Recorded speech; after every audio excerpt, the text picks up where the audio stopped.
नमस्कार, welcome to my channel create simple and easy. पावसाळा जितका आल्हाददायक वाटतो, डोळ्यांना सुखावणारा वाटतो, तितकाच तो किचनमध्ये समस्यासुद्धा घेऊन येतो. एखादी वस्तू किंवा पदार्थ खराब होणे, किचनमधील आलेला दमटपणा, ओलावा आणि अजून खूप साऱ्या समस्या. यामुळे तुम्हीसुद्धा त्रस्त आहात का? मग हा व्हिडिओ फक्त तुमच्यासाठी. तसेच आधीच किचनमध्ये काळजी कशी घ्यावी हे सुद्धा शेअर करणार आहे, तर व्हिडिओ शेवटपर्यंत नक्की पहा.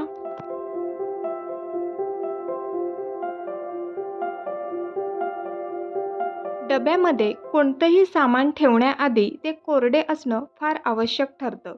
परंतु डबे सुकवण्यासाठी पावसाळ्यामध्ये फारसं ऊन नसतं. ते कितीही कोरडे करण्याचा प्रयत्न केला तरी त्याला दमटपणा राहतोच. त्यासाठी हा एकच उपाय, तो म्हणजे गॅसवर डबा अशा प्रकारे फ्लेमपासून थोडं वर पकडून थोडंसं गरम होईपर्यंत ठेवणे. फक्त स्टील आणि काचेचे डबे यासाठीच ही ट्रिक लागू होते. मी पावसाळ्यामध्ये अशा प्रकारे डबे कोरडे करून मगच त्यात एखादे धान्य किंवा दळून आणलेली पिठं किंवा ग्रॉसरी स्टोअर करते. यामुळे त्या डब्यात ठेवलेली वस्तू अधिक काळ चांगली राहते. मी या मोठ्या डब्यातून आधी डाळीचं पीठ आणि नंतर ज्वारीचं पीठ दळून आणलं होतं आणि आता ते नेहमीच्या छोट्या डब्यामध्ये भरून ठेवत आहे. वस्तू खराब होऊ नये म्हणून डबे तर कोरडे केले, परंतु अशा प्रकारच्या स्टीलच्या डब्यांची झाकणं कधीकधी सैल असतात, ती एअरटाईट नसतात. त्यामुळे सुद्धा त्यातील वस्तू खराब होऊ शकते. तर त्यासाठी मी अशा प्रकारे न्यूजपेपर किंवा कागदाचा तुकडा घेते आणि तो वर ठेवून मग त्याला झाकण लावते. या ट्रिकमुळे डबा एअरटाईट होतो. ही काळजी घेतल्यामुळे सुद्धा डब्यातील वस्तू किंवा पदार्थ पावसाळ्यात खराब होत नाही. तुम्ही सुद्धा असं ट्राय करता का? मला कमेंट बॉक्समध्ये नक्की सांगा.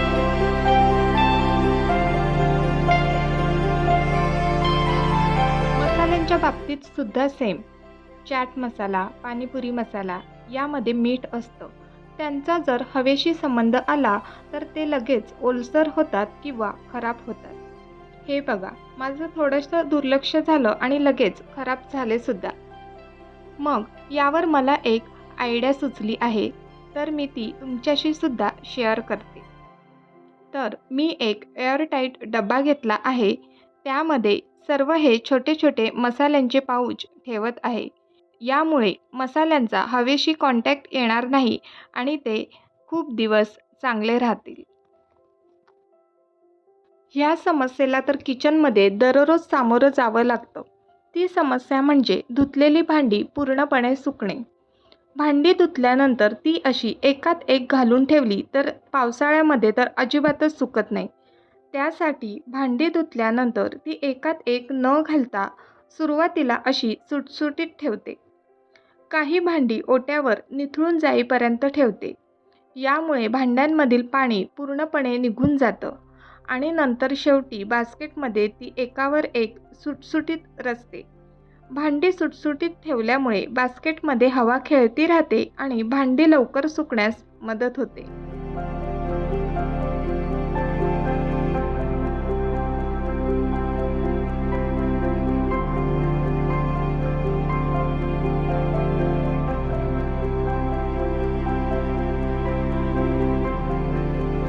पावसाळ्यामध्ये किती थंड आणि दमट वातावरण असतं आणि त्यात जर इडली किंवा डोश्याच्या पिठासाठी तांदूळ आणि डाळ टाकायला उशीर झाला तर दुसऱ्या दिवशी पीठ व्यवस्थित फर्मेंट होतच नाही. आज सेम तसंच झालंय माझ्यासोबत आणि बाहेर खूपच पाऊस पडतोय. आता वाजलेत 12 आणि मी आत्ता भिजायला घालत आहे. अशा वेळी पीठ छान फर्मेंट होण्यासाठी मी कोणती ट्रिक फॉलो करते, तर तांदूळ आणि डाळ रात्री वाटून घेतले आहेत. आता ही एक स्टेप फक्त फॉलो करा. ती म्हणजे एक तवा घ्या, तो 4 ते 5 मिनिट व्यवस्थित गरम करा. त्यावर एक जाळी ठेवायची आहे आणि 5 मिनिटानंतर गॅस आठवणीने बंद करायचा आहे. त्यानंतर हे दळलेल्या पिठाचं टोप त्या तव्यावर ठेवायचं आहे. किती सोपं आहे ना? गरम तव्यामुळे उष्ण वातावरण टोपाच्या आजूबाजूला तयार होतं आणि त्यामुळे इडली किंवा डोश्याचं पीठ व्यवस्थित फर्मेंट होतं. तुम्ही सुद्धा ही ट्रिक नक्की ट्राय करा.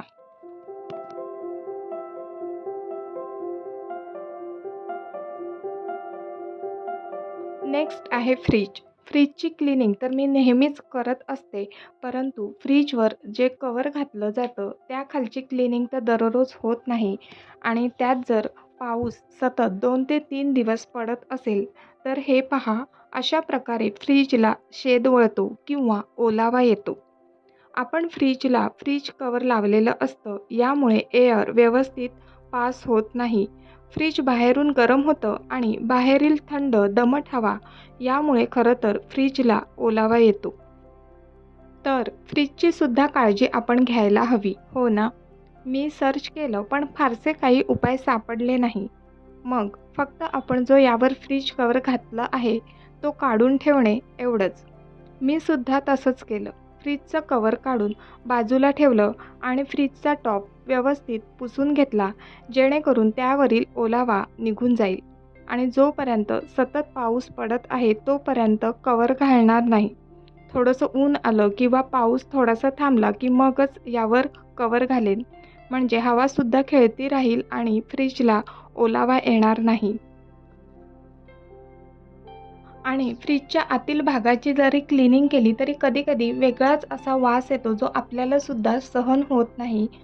संपूर्ण मी फ्रीजची डीप क्लिनिंग केली मागे, तरीसुद्धा वेगळाच वास येत होता. तो कशानेच जात नव्हता. आम्ही इलेक्ट्रिशियनला सुद्धा 2 वेळा बोलवलं. तो म्हणाला, "काहीच नाही, फ्रीज क्लीन करा" आणि त्यांनी आम्हाला सांगितलं, की त्यामध्ये कोळसे ठेवा. परंतु कोळसे अवेलेबल झाले नाही. मग मी एक आयडिया केली, की न्यूजपेपर आहेत त्याचे गोळे करून ते फ्रीजमध्ये ठेवले आणि 2 दिवसानंतर अचानक तो वास निघून गेला. तर ही ट्रिकसुद्धा आपण ट्राय करायला पाहिजे. कधी जर फ्रीजमध्ये असा वेगळाच वास येत असेल, तर न्यूजपेपर घ्या आणि त्याचे गोळे करून फ्रीजमध्ये फक्त ठेवा आणि पहा, जो काही खराब वास असेल तो खरंच निघून जातो. आणि पावसाळ्यात तर ही ट्रिक नक्कीच ट्राय करायला पाहिजे.